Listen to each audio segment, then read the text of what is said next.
This is a special report from News 3 WSIL. Hello again, I'm Julie Williams. How will flu season during a pandemic impact our already overrun hospitals? And what should you know for you and your family? We'll get into that in tonight's COVID conversation. And for that, I turn it over to my co-anchor, Mark Kiesling. Thank you, Julie. We're joined tonight by Melissa Odell, family nurse practitioner at Cesar Community Health Center. And thank you for being with us tonight. You're welcome. Thanks for having me. You're welcome. And we've been hearing a lot about hospitals being overrun. What are you seeing with COVID patients right now at your facility? So in our facility, we are treating patients outpatient, and we are trying to avoid from them to go into the hospital. So we are doing everything we can in the outpatient setting to prevent that. If they are severe, then we will go ahead and refer them to the hospital. What kind of cases are you seeing right now? I mean, how severe are the cases that you're seeing? So the difference this year than last year that we were seeing is there's a lot of GI symptoms that also are going along with the sinus symptoms, the fever, the headache, the cough. And so that's just a lot wider range of symptoms to be watching for. And how do you decide whether a patient should return home and recover at home, and whether they need to go to a hospital for more intense treatment? So basically, when a patient comes to see us, we do an assessment. We listen to their lungs to see how they sound. We also do a pulse oximetry, which tells us how much oxygen, blood oxygen is getting in their system. If they're below 90 and they cannot keep their oxygen level up, we have to send them to the hospital. But if it's above 90 and they can go home and recover, probably the best place to recover, they would be. Is absolutely the best place to recover, and I've actually sent patients home with oxygen and they managed at home. And then if their conditions get worse, then they could always come back and then you would send them on to the hospital. Absolutely. Okay.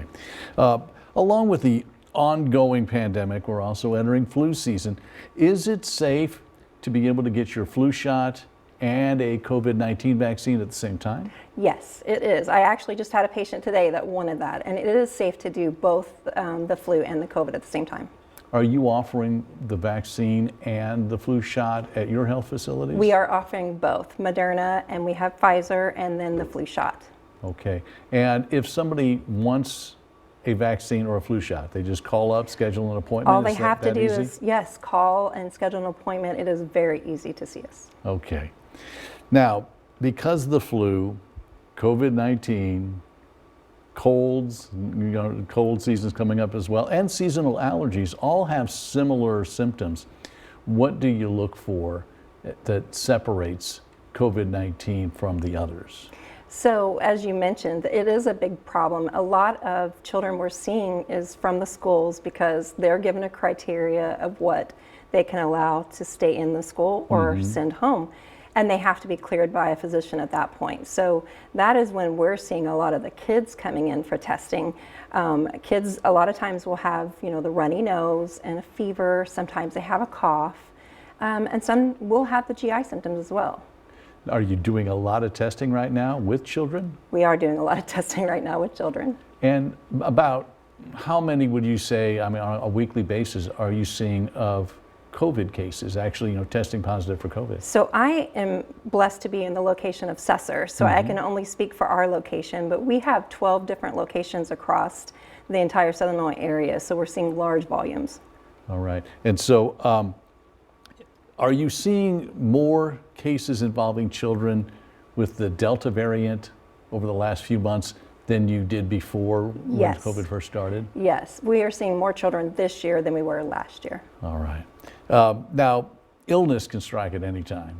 So the Cesar Community Health Center and the Christopher Rural Health Center and the clinics, affiliated with them, do you provide what kind of hours do you provide? And also, do you have video visits available also? So yes, that's new. Our hours are 8 to 5 Monday through Friday, but they recently have started video visits where if it's after hours, holidays or weekends, there is staff available to help you via the video. They would just need to go to our website, crhpc.org, and they can find how to connect.